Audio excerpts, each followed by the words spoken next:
Hello there, welcome back to my channel. Now that we are back from spring break, I feel like we are officially in STAAR review season. We are taking the Math STAAR on April 21st, which means we're a little over 3 school weeks away, and I figured this was the perfect time to show you all my Math STAAR brain dump. This is something that I teach to my students leading up to STAAR. We practice and then hopefully makes their lives a little bit easier during STAAR. So in this video, I'm gonna talk to you about what a STAAR math brain dump is, how to create one from start to finish, how I actually teach it to my students, as well as how I share it with families. Now, let me just start this by saying that I am in no means a STAAR expert.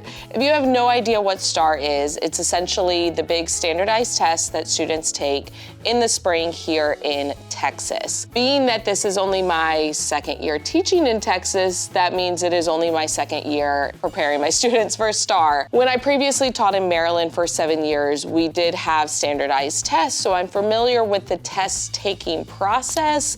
However, I am still learning the ropes when it comes to STAAR. So I am sure a lot of you watching, if you're a Texas teacher, you probably have more experience than me. And therefore, if you have any ideas, I would love to hear them down in the comments.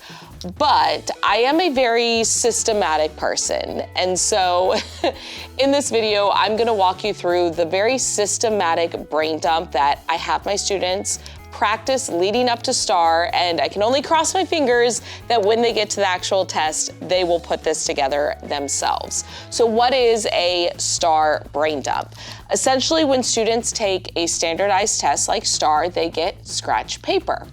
Now, once they start the test, I cannot help them with basically anything. My only response is, I'm sorry, I can't help you with that, just do your best. So the idea of a STAAR brain dump is for students to create this resource tool for themselves to use during the test. So once they have their scratch paper and I tell them, you may begin, this is something that I want them immediately writing down on their scratch paper. So it's like all of the stuff in their brain, they are putting it down on paper. That way, during the test, at any point, if they get stuck, it's something they can look at as a reference. When students take STAAR, they also get a reference materials sheet that has the formulas for finding area and perimeter of squares and rectangles. It has measurement conversions. But sometimes looking at that sheet can be a little intimidating because it's something provided for students. And granted, we have practiced referencing those reference materials during class, but the STAAR brain dump is something that my students are creating for themselves. So, as I mentioned, this is something that we practice leading up to STAAR, and I'm gonna talk about exactly how I teach it to students, as well as the steps for practicing it, and how I share it with families, so it's something they're familiar with as well. But first, I wanna show you what it looks like. Keep in mind that this is geared toward 4th grade math. So if your students take STAAR, but you teach a different grade level, or you're preparing them for reading or science instead of math, your brain dump obviously is going to look different, but you might be able to at least use the idea and the concepts behind the brain dump I'm gonna show you in order to create your own. Speaking of creating your own, or at least maybe using the 4th grade example for math that I'm gonna show you, if you do teach 4th grade math here in Texas and you are preparing students for STAAR, I am going to be posting the tutorial video that I created for my students and their families that teaches them from start to finish how to create the brain dump. So I will post that as a separate video, and that is something that you can actually link to your own students or families to review and teach them how to do the brain dump. Keep in mind, you know, it's me teaching it ideally to my students and their families, so the way that I word things may not be exactly the same as you, but it is something that can save you time. That being said, I do want to show you what a completed STAAR brain dump actually looks like. So let's go ahead and jump into that. I am fully aware that this angle is not ideal, but I'm gonna put a picture on the left side of what the completed STAAR brain dump looks like. That way you can see where we're going and it's going the right way and neater, so that hopefully that helps. But all students need is a piece of scratch paper, whatever you plan to give them during STAAR. So during STAAR, most of my students prefer using notebook paper because we use that a lot in class for scratch paper, but you could also do this on plain white printer paper or even grid paper. The STAAR brain dump is going to be 7 steps. So number 1 is going to be their big G. So this is a visual model for students to be able to remember customary measurement conversions for capacity, so liquid measurements. Now, on their reference material sheet, they do have the conversion. So it will say 1 gallon equals 4 quarts. But this is a nice visual model. When I teach them Big G in class, I tell them the story of the kingdom of gallon. So in the kingdom of gallon, we draw a big G, that G stands for gallon. There lived 4 queens. So I will actually draw 4 big Qs inside of my G, and Q stands for quart. So that means there are 4 quarts in a gallon. Now each queen had a prince and a princess. These are not dolls, Jim. These are commodities, same as gold or oil. So inside each Q, we're gonna put 2 Ps. So P stands for pint. That means there are 2 pints in every quart, and there are 8 pints in a gallon. Then each prince and princess had 2 cats. So real tiny inside of each P, we're gonna put 2 letter Cs. C stands for cups, and that means there are 2 cups in a pint, 4 cups in a quart, and then this is where I teach students, they can always skip count, 2, 4, 6, 8, 10, 12, 14, 16 cups in a gallon. So again, this is just a visual model of those measurement conversions. 2 stands for the 2 parts of a fraction, and I will have my students write numerator. They will draw the line to separate it, and then they will write denominator. And this is where I remind my students that their scratch paper is for them. No one else is looking at it. It's okay if it's not spelled perfectly. Number 3 stands for 3 equivalent fractions, or rather, like the number 3 I tie into equivalent fractions. So here's what I mean by that. I want my students to remember that they can multiply the numerator and denominator by the same number to get an equivalent fraction, or divide it by the same number to get an equivalent fraction. So to tie it with the number 3, I have them use the fraction 1/3, and then they are going to multiply that by 3/3. Just as an example, obviously that's not the only way to make an equivalent fraction. This is just one example. If I multiply my numerators, 1 times 3 is 3, 3 times 3 is 9. So that means 1/3 and 3/9 are equivalent fractions. And I remind them that when we multiply by the same thing on the top and bottom, like 3/3, 3/3 is equivalent to 1. And anytime I multiply something by 1, it doesn't change the value. That's how I know that these 2 fractions are equivalent. And in addition to multiplication, I could also do division. 4, they're gonna draw a rectangle. So I have them remember 4 sides of a rectangle. And again, on their reference material sheet, they are going to have the area and perimeter formulas. What they're not gonna have is a reminder of what area is, meaning the space inside of a shape, and what perimeter is, meaning the distance around a shape. So for this, I want them to put area inside. So I have them write the word area inside, nice and big. And then I have them either write the word perimeter around the edges, or they can just put the P, because again, I want this to be something that my students do spend time on. Like I talk to them about putting time in at the beginning so that their future self thanks them. But at the same time, I don't want them getting caught up on spelling perimeter right. So they can just put the letter P, but that way they remember that perimeter is the distance around a rectangle or square. Then for 5, they're going to put 5 lines and angles. So that's going to include acute, right, and obtuse angles, and then parallel lines, perpendicular lines. So I have them start with, oh, the little cute angle. And yes, I always use that voice. But I will have them draw an acute angle, label it with less than 90 degrees. And then I'll have them put acute. Again, I remind them spelling doesn't matter. I will have them draw a right angle, put the box inside. This is exactly 90 degrees. They'll draw an example of an obtuse angle. I always remind them obtuse, like a big caboose, that is greater than 90 degrees. There we go.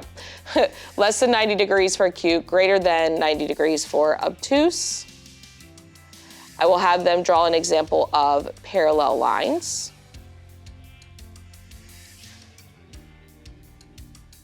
And then I will have them draw an example of perpendicular lines, which create right angles. So I have them put the little square, 90 degrees. And then, again, I talk to them about like abbreviating things. They don't need to get fixated on spelling it correctly. So acute, right, obtuse, parallel, perpendicular. So 5 lines and angles. Then for number 6, they're gonna be writing 6 place values. So I will first have them write the digits 1, 2, 3, 4, decimal, 5, 6. I always emphasize the comma with them, not that they have to type in the comma in their answers. I just think it's a good thing for them to know. And then they're gonna be labeling these place values. And this is where I typically will have them turn their paper and they're gonna write it sideways. So I'm gonna start with my smallest place value. So this is hundredths. And I remind them that's just the word hundred with THS at the end. Then we have tenths, decimal point, which separates our parts that are less than a whole from our wholes. And then I also talk to them about like, hey, y'all have been using thousands, hundreds, tens, and ones for years now. You're familiar with those. What's really new is the decimal point, tenths, and hundredths in 4th grade. So let's just abbreviate these. O for ones, T for tens, H for hundreds, and then TH for thousands. But I just want them to have a reminder for those place values. And then finally, number 7 is going to be 7 quadrilaterals. So I have them draw a quadrilateral at the top, and we are reminded that a quadrilateral is a 4-sided polygon. That means a 4-sided closed shape. And if they can write out the whole word quadrilateral, great. If they just write quad, good enough. Then I will have them start with the special kind of a quadrilateral called a trapezoid. And we talk about how a trapezoid has 1 pair of parallel sides, but those sides are not congruent, meaning they are not the same length, they are just parallel. So we put those little triangles to mean they are parallel, but not congruent. So trapezoid. Then you can also have a quadrilateral that is a rectangle. So I will have them draw, a parallelogram. Oh my goodness, okay. It's fine, and we talk about this. If I had a pencil, I would fix it, but I don't. So I'm just gonna kind of draw over to the side what it should have been. There we go. I got too ahead of myself, I got too excited. And then we would mark these and these as being parallel and congruent. So that means these 2 sides are the same length and they are parallel. These 2 sides are the same length and parallel. So a parallelogram has 2 sets of parallel sides that are also congruent, whereas a trapezoid only has 1 set of parallel sides.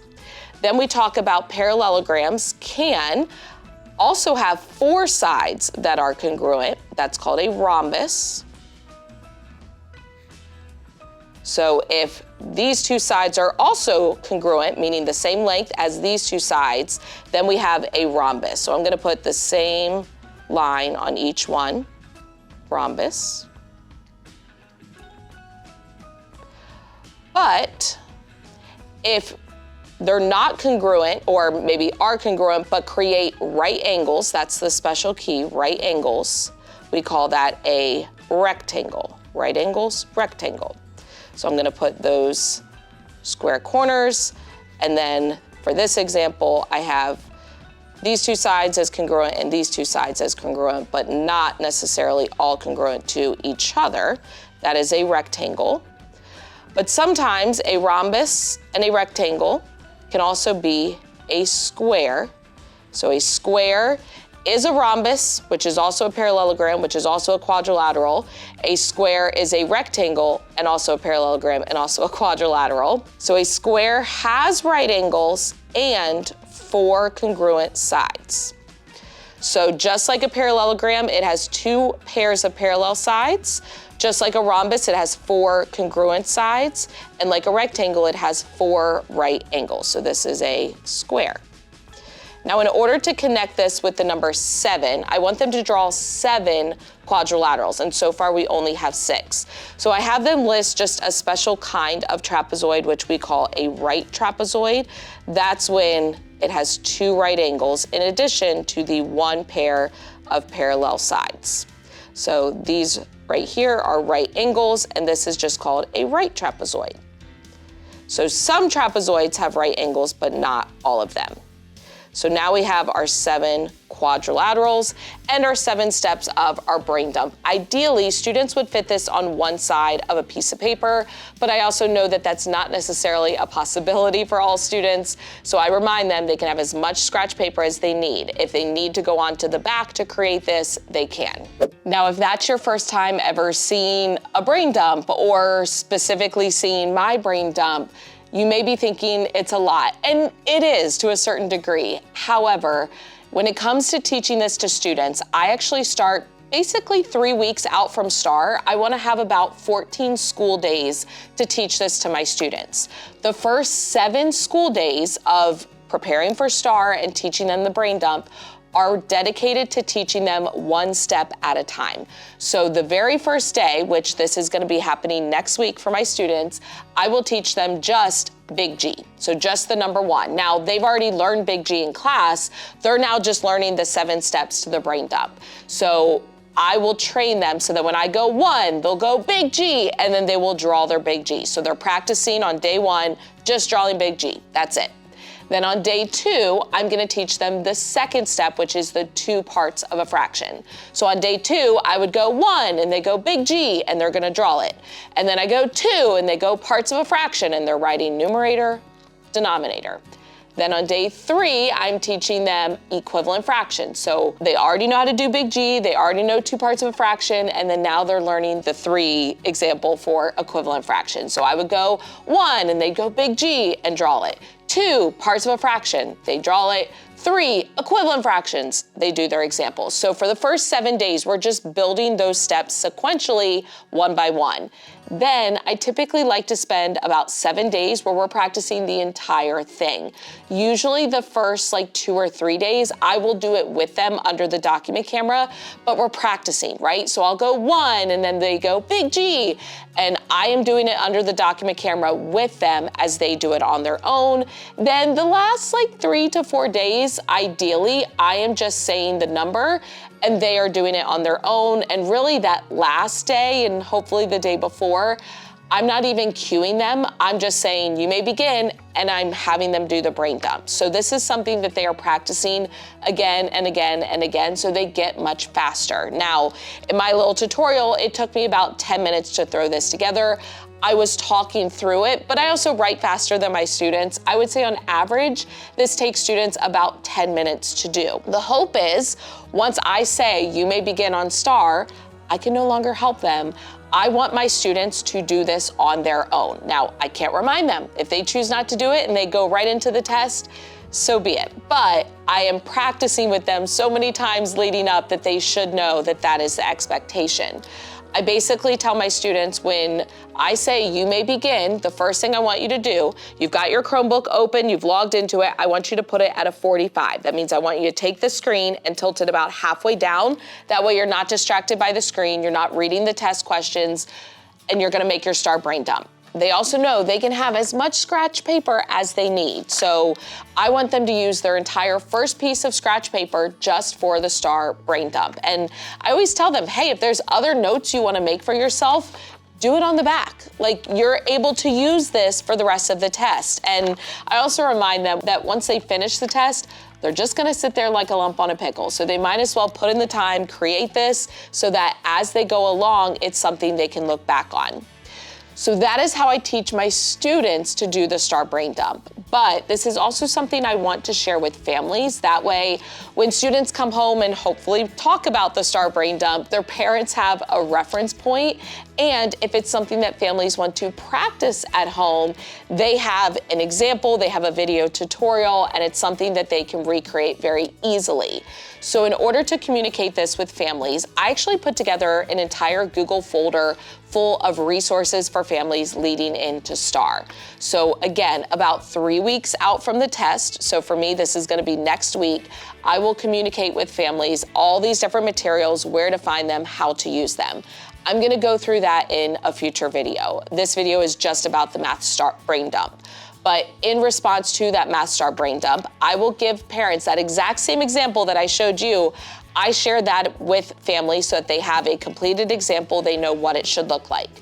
But I also have a tutorial video, it's about 11 minutes long, that I created that teaches kind of students and parents simultaneously how to create the brain dump. So just like the video that I showed you, I walk them through it step by step. I give them those little reminders like, hey, perimeter, rim, because it's around the rim of the rectangle, those types of things. They're all in that video. Now I will say, it's not perfect, especially toward the end when I'm making the quadrilateral tree. There are things that I wish I had been more clear on, like a rhombus can have right angles but doesn't have to. And I think in the video I just say, oh, a rhombus doesn't have right angles, only because typically when you see like a stereotypical rhombus, it's drawn without right angles. So maybe in the future I will make a better version of it. But what I will do is put that video on my YouTube channel after this one. So it's gonna look a little strange because it's a video that's obviously not meant for my channel. It's meant for students and families, but I left it very open-ended. So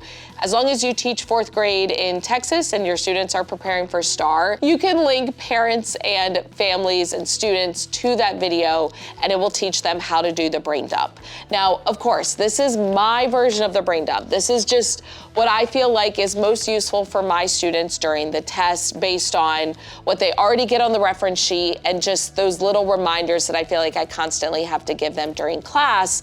This is meant to be like the most simplistic version that will help them on the test, but provide them with enough detail. That being said, feel free to alter this. It could be less than 7 steps, it could be more than 7 steps, but find something that you think would work best for your students. And if you want to communicate that with families, I suggest giving them a completed example. And then if you want to go the extra step, having a tutorial video. If you're going to teach them the same brain dump, you can use my tutorial video. Check, that's off of your to-do list. But if you're going to tweak things up, you don't have to have the tutorial video right away. Last year, I just shared with families a completed example. The tutorial video was something extra that I did this year. But I hope that this video was helpful for you in understanding why I want my students to create the Math STAAR brain dump, what I want them to include on it, how I teach it to them, and then how I communicate that with families. If this video was helpful for you, go ahead and give it a thumbs up, hit the subscribe button and notification bell so you don't miss any future videos. As I mentioned, after this video, I will post the example STAAR brain dump tutorial that I created for my students and their families. Feel free to use it if it's helpful. But after that, I'm gonna create another video where I kind of go through all of the things I do to help my students prepare for STAAR, because teaching them the Math STAAR brain dump is really just one of many things that are happening over the next few weeks. So stay tuned for that. But as always, thank you for watching. I love you so much. Don't forget to put your positive pants on, and I will catch you in the next one.